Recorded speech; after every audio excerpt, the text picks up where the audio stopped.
세상 모든 취업 이야기 비밀노트 톡톡. 금요일은 취업 고민에 대한 찐 카운슬링을 하는 시간이죠. 여보세요 잡다방입니다로 함께합니다. 오늘도 더빅스쿨의 이건 강사님과 함께합니다. 어서 오세요. 네, 오늘은 네. 이건입니다. 안녕하십니까? 어제 이어서 오늘도 또 뵈니까 반갑네요, 더. 맞습니다. 네, 이렇게 일만 하시면 어떡해요? 이제 좀 날씨도 온화해졌는데 안 나가시나요? 근데 밖에 비 오던데 밖에 비 주룩주룩 그쵸. 와가지고 약간 네. 이게 봄비인가 생각이 들더라고요. 어제 이제 봄에 뭐 할 거냐 막 이런 얘기 하셔가지고 네. 이제 슬슬 고민해 보려고 합니다. 다음 주는 조금 일보다는 네. 노는 시간을 가지시려고요? 디테일한 한번 생각을 해보겠습니다. 아, 네, 알겠습니다. 우리 이건쌤과 함께하는 여보세요 잡다방입니다는요. 한국직업방송 투데이잡스와 취업카페의 독보적 1위죠. 독취사가 함께하고 있습니다.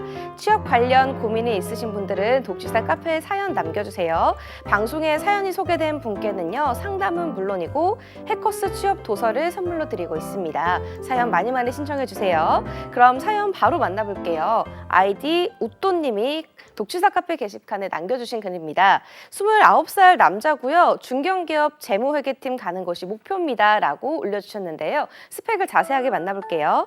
학교는 지방대 경영학과고요. 학점은 4.5점 만점에 3.2점입니다.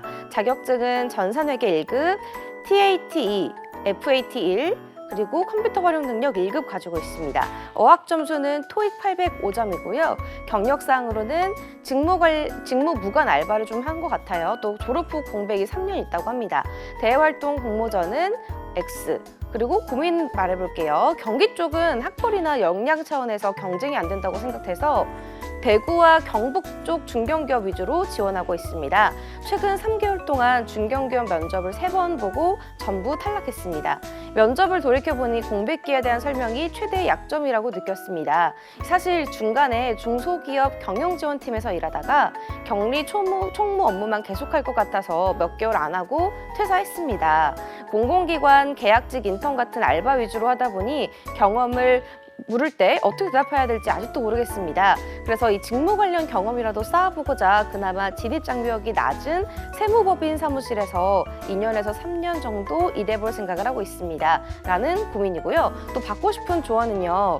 진입장벽이 낮은 세무법인 사무실에서 일하다가 중견기업 중고신입으로 지원하는 것이 유리할까요? 아니면 면접을 더 철저히 준비한다면 지금도 중견기업에 입사할 가능성이 있을까요? 절대 뽑히지 않을 스펙인데 헛고생하고 있는 건지 불안합니다. 라고 남겨주셨습니다. 오늘 잡다방 사연자분은요. 최근 3개월 동안 3번 정도 취업을 했다가 실패를 하시고 걱정이 많으신 것 같아요. 이건쌤이 이분 스펙 전체적으로 좀 점검 좀 해주시고 도움이 되는 말씀 좀 해주실까요? 일단은 스펙부터 점검을 네. 해보면 일단은 뭐 학교가 어딘지 이런 것들보다는 사실은 이제 학점적인 부분이 사실 제일 걸리는 부분인 것 같아요. 그러니까 이제 내가 경영 지원이라든지 재무회계라든지 이런 쪽에서 일을 하고 싶은 사람인데 네. 심지어 경영학과 출신이란 말이죠. 그렇죠. 그러면 이제 당연히 그와 관련돼 가지고 학점이 어떻게 보면은 그거에 대한 평가 지표가 될 수 있는 부분이 분명히 있습니다. 그리고 또 학점 자체가 엄청나게 대단하지 않더라 할지라도 네. 이 학생들 입장에서는 기본적인 어떻게 보면은 성실도의 지표가 될 수 있거든요. 근데 그런 측면에 있어서 3.2는 사실은 솔직히 본인도 아마 인정하실 거예요. 조금 놀았다. 약간 내가 한 1, 2학년 때는 술을 마시느라고 약간 집중을 못했다. 아마 그런 경향이 없지 않아 있을 것 같아요. 그래서 그런 부분들은 조금은 아쉬운 부분입니다. 하지만 그럼에도 불구하고 자격증 같은 경우에 이제 컴퓨터 활용 능력부터 시작해가지고 세무라든지 전산 회계에 관련해가지고 자격증을 취득했다는 점, 그리고 어학 점수를 보유하려고 노력했다는 점. 그러니까 이게 점수를 써놓으셨다라는 거는 기본적으로 이제 뭐 유효 기간이 안 지났기 때문에 작성을 해놓으셨겠죠. 그럼 이제 유효 기간이 보통 2년이기 때문에 지금 3년 동안 뭐 공백기가 있다고 했던 거에 비해서 중간중간 노력은 계속 하고 있었다는 거를 좀 유추할 수가 있거든요. 그런 부분들은 전 높은 스펙이라고 평가할 수 있을 것 같습니다. 근데 다만 이런 부분을 한번 생각해 보셔야 될 것 같아요. 재무회계 직렬로 지원하시는 분들이 결국에는 나와 비슷한 동종 업계에서 준비를 해가지고 이 자리까지 왔을 텐데 그 중에 나를 뽑을 만한 이유가 있는가? 그러니까 사실은 이 TO 자체가 영업 직군에 비해서 경영 지원이라든지 재무라든지 회계 쪽 혹은 이제 세무 쪽은 굉장히 적게 뽑을 수밖에 없는 거거든요. 뭐 중견기업이 됐던 중소기업이 됐던. 근데 그런 분들과 대비했을 때 내 경쟁력은 무엇인가? 다들 그 자격증 갖고 있거든요. 다들 경영학과 출신이거든요. 그러면은 남은 변수는 사실은 경험이라든지 대외 활동이라든지 경력이라든지 하는 부분이 될 수 있거든요. 근데 이분이 직무 무관 알바를 했습니다. 네. 나 공백기가 3년이에요. 라고 이야기를 하고 있거든요. 근데 진짜 그런지는 잘 모르겠어요. 그래서 그런 부분들의 자신감이 없는 게 사실 네. 가장 큰 문제이지 않을까 생각이 듭니다. 네, 이분이 좀 자신감이 없긴 하지만 아예 뭐 경험이나 경력이 없는 건 아니거든요. 중소기업 경영지원팀에서 일을 했다고 적어주셨고 또 공공기관 계약직 인턴 알바를 했다고 합니다. 이러한 좀 경험들은 얘기할 거리가 좀 안 되는 건가요? 그러니까 이게 없다. 네. 뭐 면접에서 말할 게 없다. 기본적으로 그 기간 동안에 지금 3년 동안에 네. 분명히 알바랑 공공기관 계약직 일이랑 뭐 아니면 심지어 중소기업 경영지원팀 지금 일을 하고 있잖아요. 네. 근데 그런 부분들이 공백기라고 생각하는 그 자체가 지금 문제라고 가장 심각하게 생각을 합니다. 얘기할 네. 게 없다? 말이 안 되는 거예요. 그러니까요. 공백기가 3년이라 해서 아무것도 안 하신 줄 알았는데 그러니까요. 그건 또 아닌 것 같아요. 그렇죠. 그러니까 본인이 생각했을 때는 아무것도 아닌 일이었던 거죠. 근데 사실은 이렇게 엄밀히 따져보셨으면 좋겠어요. 물론 이제 중고 신입들 혹은 이제 경력자로 해가지고 실제로 재무팀이나 회계팀에서 일했던 분들에 비해서는 네. 정말 아무 일이 아닐지도 몰라요. 그리고 아무 일이 아닌 것처럼 느껴질 수도 있습니다. 네. 근데 신입으로 지원하시는 분이잖아요. 네. 그럼 신입으로 지원하는 분들 옆에 경쟁자들을 둘러봤을 때 그들이 중고 신입이 아니라고 한다면 네. 그분들은 과연 어떤 경쟁력을 갖고 있을까요? 진짜 대단한 일을 하다가 신입으로 지원했을까요? 그렇진 않았을 것 같아요. 그렇죠. 네. 그분들도 다 알바하다가 지원하셨을 거고 인턴하다가 지원하실 가능성이 훨씬 더 큽니다. 네. 근데 이분 같은 경우에는 그들보다 훨씬 더 나은 환경이에요. 왜냐하면은 실제로 취업도 해봤고 경영지원팀에서 일도 해봤거든요. 근데 그런 부분들이 실제로는 아주 굉장히 디테일하게 들어가면요 어필할 부분이 굉장히 많습니다. 예를 들면 아주 작은 일이라고 한다면 뭐 서류 작성이라든지 서류 네. 정리라든지 이런 부분들도 사실은 이제 재무나 회계팀에 들어가면 굉장히 빈번하게 발생할 수 있는 네. 일이고요. 크게 봤을 때는 중견기업에서 결산 업무 하는 것들도 사실은 이 경영지원팀에서 일하게 되면 아무래도 사무일을 했을 가능성이 굉장히 높은데 네. 어떻게 보면 영수증 정리 이런 것들도 사실은 그게 모여가지고 결산 업무를 하는 거거든요. 네. 그런 부분들에 있어서는 내가 주기적이고 반복적인 노동들을 했던 거 그거 자체만으로도 책임감을 가지고 문제를 안 일으켰던 그런 포인트로 접근하시게 되면요 네. 할 이야기는 굉장히 무궁무진합니다. 그렇기 어. 때문에 가장 중요한 시작점은 내가 여태까지 해왔던 일을 버리지 않는 것입니다. 그걸 어떻게 연결고리를 가질지를 고민을 많이 하는 게 가장 중요합니다. 네, 근데 사연자분이 졸업 후 공백이 3년이라고 스스로 말할 정도로 왜 그걸 공백기라고 생각하고 얘기를 아예 안 할까요? 작은 일이라고 생각해서 그런 거라고 생각을 합니다. 그러니까 이제 대부분의 친구들이 가장 그 현실적으로 네. 문제가 되는 포인트가 뭐냐면은 제가 만약에 이제 전공이 중어중문이에요. 근데 갑자기 경영지원팀에 지원을 하는 사람이에요. 네. 그러면은 일단 중어중문을 완전히 버려버립니다. 어. 그러니까 전공이 전혀 이 일과 상관이 없다 보니까 네. 그냥 일단 그걸 감추려고 그러고 숨기려고 해요. 아. 근데 면접관은 분명히 물어보죠. 면접관 분들이 그쵸. 중어 매일은이죠. 주문인데 왜 지원하셨어요? 라는 네. 질문을 하실 거란 말이죠. 그러면 준비 안 했으니까 뭐 안 물어볼 거라 생각을 해서 그냥 저랑 맞지 않는 것 같아가지고 네. 중어 주문 아닌 것 같아서 그러면 이제 꼬리 질문을 그런 게 나오죠. 그러면은 전과나든지 이런 거 하실 수 있었을 텐데 그 기회 있었을 텐데 왜 굳이 계속해서 이걸로 남겨놨다가 졸업하셨어요? 네. 그러면 이제 글쎄요. 어. 라고 이야기를 할 수밖에 없는 환경이 되는 거죠. 네. 그런 부분들이 사실은 이분한테도 발생한 게 아닌가 싶어요. 네. 이거는 전공은 동일할지라도 경험 자체가 그냥 알바인데 나 복사만 했는데 네. 서류 정리만 했는데 아니면 그냥 우편물 수발만 했는데 이렇게 생각을 하다 보니까 이거는 어필할 수 없는 내용이야. 그냥 공백기로 남겨두는 게 오히려 리스크가 덜할 것 같아. 물어보지 않는 게 내가 마음이 더 편해. 이런 생각으로 접근하기 시작하니까 그냥 말 그대로 없는 시간이 돼버리는 거죠. 근데 면접관 분들이 정말로 그거를 없는 시간이라고 생각을 할까요? 3년 동안 뭐 그게 했나? 더 이상한 것 같아요. 그쵸. 네. 3년 동안 뭐 했나? 그러면 넷플릭스 보고 숨 마셨습니다. 라고 이야기할 것도 아니고 토익 공부하고 자격증 취득하느라고 노력했습니다. 근데 자격증 취득한 연도 보니까 한 아니요. 4년 전이고 네. 그러면 이제 남은 거는 유일하게 토익 점수인데 영어 공부했다고 3년 동안 영어 공부했는데 토익이 800점이래요. 네. 그럼 또 면접관들이 3년 동안 공부했는데 거의 대학 생활이랑 거의 비슷하게 공부했는데 800점밖에 안 나왔다고? 이러니까 자꾸 색안경을 끼고 부정적인 네. 시각이 드러날 수밖에 그렇네요. 없습니다. 그렇기 때문에 아예 얘기 안 하는 거 문제가 있습니다. 네. 근데 이분이 그럼에도 이 직무 관련 경험이라도 쌓고자 이 세무법인에서 2년에서 3년 정도 일해볼 생각이 있다라고 적어주셨거든요. 어떻게 생각하세요, 쌤은? 일단은 제가 이거 계산을 해봤어요. 네. 3년을 일한다. 지금 29이잖아요. 29이요. 그렇죠. 3년 일하면 32입니다. 네. 그렇죠. 32에 신입으로 다시 들어간다. 어. 뭐 나쁜 계획은 아닐 수도 있다고 생각이 네. 듭니다. 하지만 너무 늦게 신입으로 다시 들어가는 거 아닌가 싶은 생각도 들어요.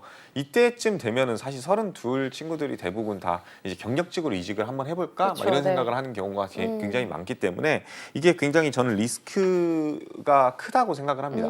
그리고 두 번째로는 세무법인에서 일을 한다. 네. 뭐 이게 아무래도 본인이 생각했을 때는 여태까지 해왔던 일들이 전혀 관련성이 없어 보여서 가장 비슷해 보이는 일을 해보는 게 세무법인이라 생각을 해서 아마 선택을 하시려고 하는 것 같아요. 네. 근데 그게 잘못된 선택은 아닙니다. 네. 분명히 배우는 점이 있을 거예요.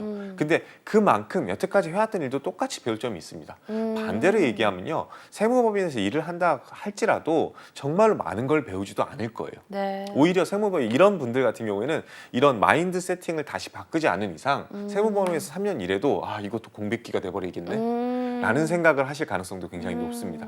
그렇기 때문에 저는 이 세무법인에서 일해보는 건요 조금 보수적으로 보셨으면 좋겠어요. 네. 가봤자 어차피 5월에 이제 종수세 신고할 네. 때 개인 사업자들 아니면 기장법인 이런 데들 그냥 서류 정리하고 접수해가지고 그냥 다다다다 타이핑 쓰는 거. 근데 그거에서 인사이트를 발견하고 가지고 뭐 대단한 일을 하냐?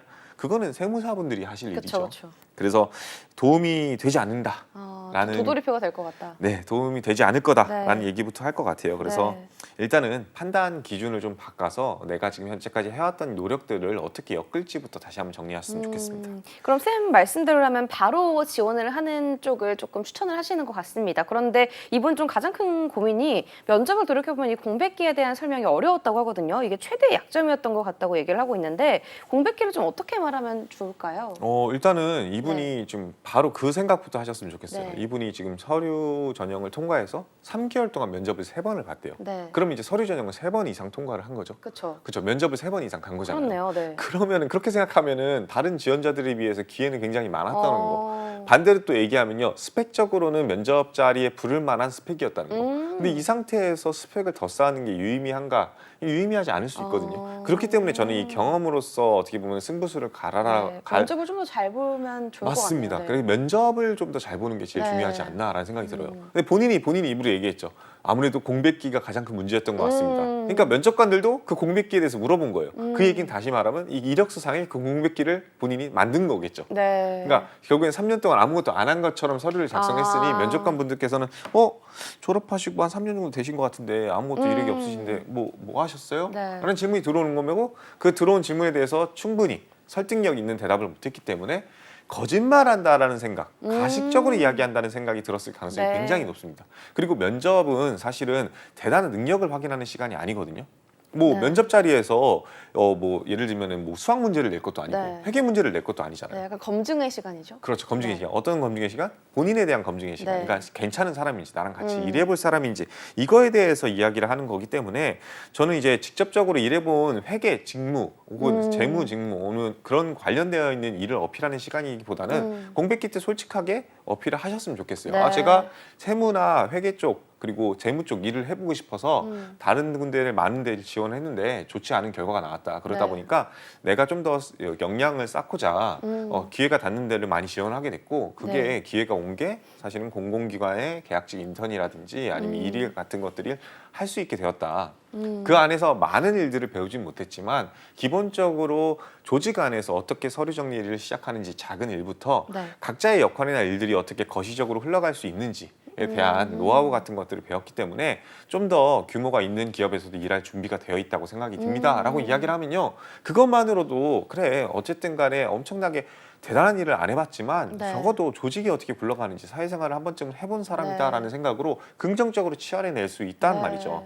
여러분들이 생각했을 때는 공백기라는 게 무조건 독이 될 것처럼 생각을 하지만 네. 그게 어떻게 보면 면접관 입장들도 생각을 해보셨으면 좋겠어요. 면접관들도 그 나이쯤 되면요 딸이나 아들내미를 가지고 있을 가능성도 굉장히 높고요. 네. 그리고 주위에서 막 취업이 잘 안 된다는 얘기도 많이 네, 들어보셨을 다 거예요. 알 거예요. 네. 그래서 이 정도의 공백기는요 공감이 될 수 있고요. 네. 너무 노력을 했다라는 측면으로서 그래 아예 그냥 히키코모리처럼 방에 짱 박혀 있던 사람은 아니니까 네. 좀 더 기대할 부분이 있겠지라는 생각이 드실 가능성이 굉장히 높습니다. 네, 그럼 만약에 이분이 직무 관련 경험을 쌓고자 한다면 세무법인 말고는 좀 어떤 일을 추천을 하실까요? 저는 솔직히 말하면요 네. 이분은요 공기업 지원하시는 게 맞다고 봐요. 어, 그게 왜 그러냐면은 사실은 공기업을 지원해서 공기업을 들어가라는 건 절대 아니거든요. 근데 이제 공기업을 아예 배제하고 중견기업을 이야기하시는 거는 뭐 금전적인 문제나 돈을 좀 더 많이 벌고 싶다라든지 네. 아니면은 내가 아예 애초에 공기업을 지원할 만한 스펙이라든지 여건이 안 된다라든지 뭔가 부정적인 요소들 네. 때문에 그렇게 생각을 하시는 것 같은데 공기업만큼 합리적이고 객관적으로 평가 지표를 주는 곳도 없습니다. 그러다 보니까 자연스럽게 공기업을 준비하시게 되면요. 이 중견기업을 지원할 만한 스펙을 만들어 가시는데 굉장히 유리할 수밖에 없어요. 네. 사실은 본인 이거 시청하시고 계신다면은 스스로 그 생각을 하실 거예요. 채용 공고를 봤어요. 네. 그래서 재무나 세무 혹은 회계 이쪽을 뽑는다라고 봤는데 우대 사항이나 요건이 그냥 상경계열 이것만 써 있어요. 아니면은 혹은 영어 성적 네. 그리고 나머지 것들은 아무것도 안 써 있어요. 그러니까 내가 뭘 해야 될지 어떤 걸 해야 될지 막막하니까 그냥 스스로 생각하기에 세무법인에서 일하는 게 가장 합리적이지 않을까 이런 생각을 했을 거란 네. 말이죠. 그것보다는 실제 객관화되어 있는 자료가 정리되어 있는 공기업 같은 경우에는 네. 이러이러이러한 자격증을 취득했을 때 가점이 있습니다. 이런 경력이 있으면 가점이 있습니다. 이런 스펙이 있으면 가점이 있습니다라는 게 명확한 부분이 있잖아요. 그 명확한 부분을 따라가고 네. 그와 관련되어 가지고 내가 필기 시험이라든지 하는 것들을 준비하게 되면 또 네. 필기 시험에서도 전공 영역이 있거든요. 경영학 전공을 시험을 봐야 되기 때문에 또 이제 세무라든지 재무라든지 회계라든지 하는 부분들을 다시 한번 또 공부를 해볼 수 있는 시간이 될 거고요. 네. 그런 내용들을 바탕으로 내가 지원을 하시게 되면은 중견기업에서도 굉장히 좋은 결과가 나올 거고 반대로 운이 좋게도 공기업에 합격했어요. 네. 그러면 그때는 선택해서 갈 수도 있잖아요. 그렇기 때문에 공기업 위주로 준비해라. 그러면 공기업 위주로 준비한다는 그 첫 번째 단추는 뭐냐? 네. 기본적으로 저는 청년 인턴이라고 생각을 합니다.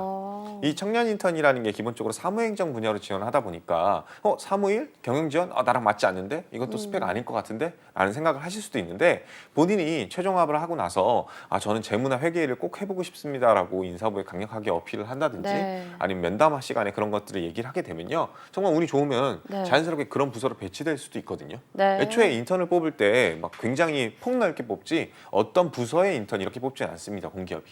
네. 그러다 보니까 이렇게 청년 인턴을 지원하게 되면 공기업에서의 가점도 확보할 수 있고 추가적으로 중견기업에서 내가 지원할 수 있을 만한 경험적인 스펙도 같이 쌓을 수 있고 세무법인보다 훨씬 더 기간은 짧은데 가점이라든지 경쟁력이라든지 돈이라든지 모든 부분에서 일석삼조할 수 있는 역할이 될 수 있기 때문에 네. 저는 공기업 준비해라. 특히 청년 체험 인턴 꼭 네. 해봤으면 좋겠다라고 말씀드리겠습니다. 네, 좀 공기업 위주로 준비를 하는 방향을 좀 설정을 해주셨는데요.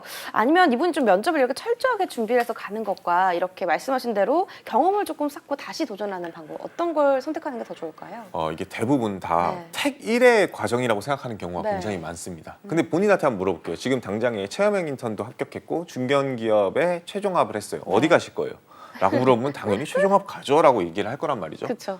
근데 이거를 한쪽만 선택해야지 나머지 하나는 준비를 못한다라는 생각으로 접근하다 보니까 이게 말이 안 되는 거예요. 네. 고등학교 때를 돌아보세요. 수학만 하기도 바쁜데 국어도 시험을 봐야 되고요. 영어도 네. 시험을 봐야 돼요. 그때는 전과목 5과목 다 공부를 해가지고 수능까지 보셔놓고서는 지금은 하나밖에 못한다고 얘기를 하는 게 말이 안 되는 거예요. 네. 그럼 타임 스케줄 어떻게 짜야 되냐? 동시에 지원하셔야죠. 사실은 내가 인턴 지원하는 것도 같이 하셔야 되고요. 신입 지원하는 것도 같이 하셔야 돼요. 그래서 동시에 준비하시면서 신입 지원에서 서류가 합격을 했다. 그럼 면접 준비도 같이 병행을 하셔야 되고 인턴 지원 같은 경우에도 서류 전형에 합격했다. 그것도 면접 준비를 같이 하셔야겠죠. 그렇게 면접을 계속 보다 보면요. 신입이 될 수도 있는 거고 네. 처음에 인턴이 될 수도 있을 겁니다. 그러면 둘 중에 하나를 선택해야 되는 과정이 온다라고 한다면 그때는 최종합을 하시면은 최종합을 가는 게 맞고요. 만약에 최종합이 안 됐을 때는 네. 당연히 인턴으로서 공백기를 없애는 게 맞겠죠.